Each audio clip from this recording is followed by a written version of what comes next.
ഇതിനിടെ കോഴിക്കോട് കക്കയത്ത് ആളെ കൊന്ന കാട്ടുപോത്തിനെ കണ്ടെത്തി മയക്കുവെടിവെക്കാൻ ചീഫ് വൈൽഡ് ലൈഫ് വാർഡൻ ഉത്തരവിട്ടു.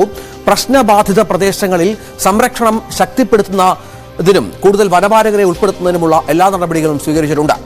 ഉയർന്ന താപനില കാരണം കാട്ടിൽ നിന്ന് വന്യമൃഗങ്ങൾ പുറത്തു വരാൻ സാധ്യതയുള്ളതിനാൽ വനത്തിൽ പ്രവേശിക്കരുതെന്ന് പൊതുജനങ്ങളോട് അഭ്യർത്ഥിക്കുന്നുണ്ട് വനം വകുപ്പ്. കൂടാതെ ഏതെങ്കിലും വന്യമൃഗങ്ങളെ ജനവാസ കേന്ദ്രങ്ങൾക്ക് സമീപം കണ്ടാൽ ടോൾ ഫ്രീ നമ്പറിൽ അറിയിക്കണമെന്ന് ചീഫ് വൈൽഡ് ലൈഫ് വാർഡൻ പറഞ്ഞു. മരണപ്പെട്ട എബ്രഹാം നേരത്തെയും കാട്ടുപോത്ത് ആക്രമണം നേരിട്ടയാളാണ്. 3 ദിവസം മുൻപ് കാട്ടുപോത്തിൽ നിന്ന് രക്ഷപ്പെടാൻ മരത്തിൽ കയറിയാണ് എബ്രഹാം നിലപാട് സ്വീകരിച്ചത്.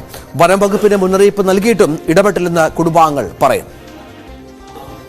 ഒരാഴ്ച മുമ്പ് അപ്പ പറമ്പിൽ പോയപ്പം അത് എടുക്കാൻ വേണ്ടി പോയപ്പം ഇതുങ്ങൾ വന്നു അപ്പനെ ഓടിച്ച് മരത്തിൽ കയറ്റുകയാണ് ഉണ്ടായിരുന്നത്. അന്നേരം ഫോറസ്റ്റുകാരോട് പോയി പറഞ്ഞു. എന്നിട്ട് അവരിതുവരെ ഒരു നടപടി എടുത്തിട്ടില്ലായിരുന്നു. അന്ന് ഇതുങ്ങളെ ഇവിടുന്ന് തുരത്തുകയാണെങ്കിൽ ഇന്ന് ഇവിടെ ഈ കുടുംബത്തിന് ഇത് ഉണ്ടാവില്ല. ഈ കുടുംബത്തിൻ്റെ അത്താണിയാണ് ഞങ്ങളുടെ പപ്പ.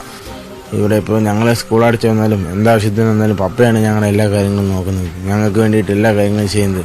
ഇപ്പം പപ്പ ഉണ്ടെങ്കിൽ ഇവിടെ ആളാർക്കേ ഉള്ളൂ. ഇനിയിപ്പോൾ ആളാർക്കില്ല. പപ്പ പോയി. വിഷമമുണ്ട്. അദ്ദേഹം പറഞ്ഞിരുന്നോ ഈ പോത്തോടിച്ചാലും? പറഞ്ഞിരുന്നു. എല്ലാവരോടും പറഞ്ഞിരുന്നു. ഫോറസ്റ്റുകാരോട് പറഞ്ഞപ്പോൾ അവർ സമയത്തായിരുന്നു സംഭവം ഉണ്ടായിരുന്നു. അത് ഒരു വൈകുന്നേരം ഒരു സമയത്താണ്. അന്നേരം പപ്പ എനിക്ക് ഫോണുണ്ട്. അപ്പോൾ എന്നെ ഫോണിൽ ബന്ധപ്പെട്ട് പറഞ്ഞിരുന്നു ഇങ്ങനെ സംഭവമുണ്ട്, എന്നെ കാട്ടോട്ട് ഓടിച്ച് മരത്തെ കയറ്റി. അന്ന് രക്ഷപ്പെട്ടു. അത് കഴിഞ്ഞിട്ട് അതായത് ഈ ഡാമിൻ്റെ അവിടുന്ന് ഒരമ്മേനെ 2 മക്കളെ ആക്രമിച്ച കാട്ടുപോത്തിനെ ഇതുവരെ ഫോറസ്റ്റുകാർക്ക് പിടിക്കാനോ ഒന്നും ആക്കാനോ ആയിട്ടില്ല. അന്ന് ആക്രമിക്കാൻ പിടിക്കാൻ പറ്റിയിട്ടില്ല. ഇവിടുത്തെ ആൾക്കാർക്ക് ജീവിക്കണ്ടേ?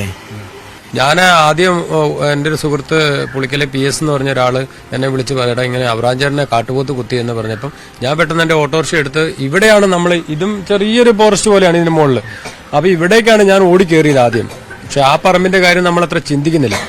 ഇവിടെ വന്നപ്പോൾ ഇവിടെ ആരെയും കാണാതെ വന്നപ്പോഴാണ് ഞാൻ ഓട്ടോറിക്ഷ എടുത്ത് അങ്ങാടി പോകുമ്പോൾ ഫോറസ്റ്റിന്റെ വണ്ടി ലൈറ്റ് ഇട്ടിട്ട് പോകുന്നുണ്ട്. അപ്പൊ എനിക്ക് മനസ്സിലായി മുകളിൽ തന്നെയാണ് സംഭവം നടന്നതെന്ന്. പക്ഷെ നമ്മൾ ഇങ്ങനെ ഒരു സംഭവം വിചാരിച്ചിട്ടില്ല. സാധാരണ ഒന്ന് തട്ടിയിട്ടോ എന്തേലും ഉണ്ടെന്ന് വിചാരിച്ചു. ഒരു 10 മിനിറ്റ് കഴിഞ്ഞ് അദ്ദേഹത്തിന്റെ ഈ അവറാഞ്ചേട്ടന്റെ അനിയനുണ്ട് ജോണീനെ ഞാൻ വിളിച്ചപ്പോഴാണ് ജോണി എന്നോട് പറഞ്ഞത് ചേട്ടൻ പോയി എന്ന് പറയുന്നത്. എന്ന് പറഞ്ഞാൽ ഇവിടെ ജീവിക്കാൻ പറ്റാത്തൊരവസ്ഥയാണ് മനുഷ്യർക്ക്. ഒരു സന്ധ്യ ആയാലോ ആനയും കൊണ്ട് ഇവിടെ വിളയാട്ടാണ്. അവര് ഫോറസ്റ്റുകാരെ വിളിച്ചു കഴിഞ്ഞാൽ അവർ 1-2 പടക്കം പൊട്ടിക്കും. അത് പോയാലും പോയില്ലെങ്കിലും ഫോറസ്റ്റുകാർ പോയി.